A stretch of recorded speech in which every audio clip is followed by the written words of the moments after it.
Здравейте! В това видео ще ви обясна как работи тази схема на аудиоусвоявател с TDA2050. Да започваме! TDA2050 има 5 крака. Първи крак е неинвертиращ вход, приема аудиосигнала, който трябва да се усили. Крак 2 инвертиращ вход, получава отрицателната обратна връзка от изхода, което стабилизира и задава усилването. Крак 3 отрицателното захранване минус. Крак 4 изход, от тук усиленият сигнал отива към говорителя. И крак 5 положителното захранване плюс. Всъщност тази интегрална схема има диференциален усилвател, изходен каскад в клас АБ и защитни вериги. Толкова за нея, сега да продължаваме нататък. C1 е един микрофарад на 25 волта. Това е електролитен кондензатор на входа. Това е входен разделителен кондензатор. Той блокира постоянно токовата DC съставка на входния сигнал и пропуска само променливо токовата AC аудио съставка.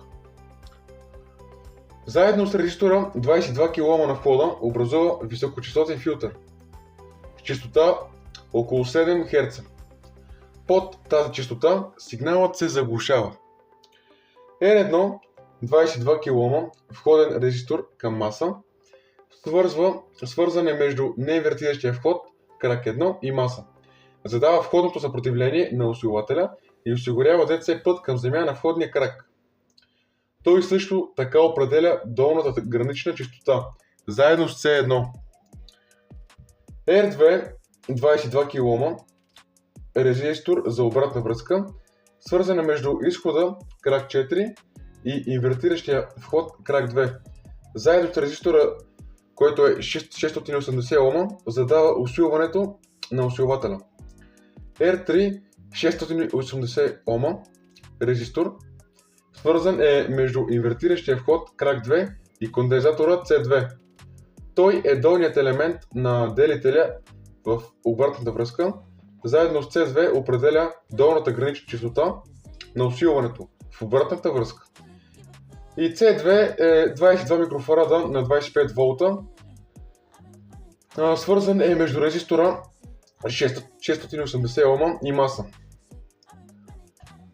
Той е DC разделителен кондензатор за инвертиращия вход.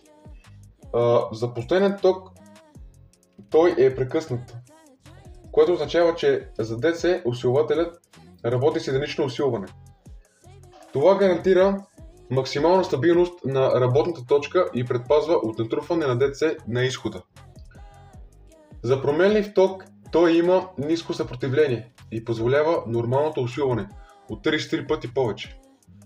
Заедно с 680 Ом образува филтър с честота около 10 Hz.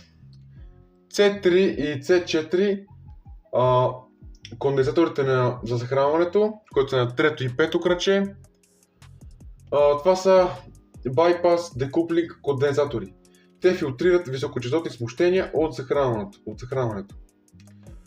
И сега R4 2,2 Ом и C5 0,47 микрофарада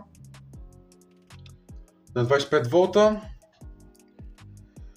Това е филтър преди говорителя. Като цяло, това беше обяснението на схемата. Ако ви е харесало, абонирайте се и до следващия път.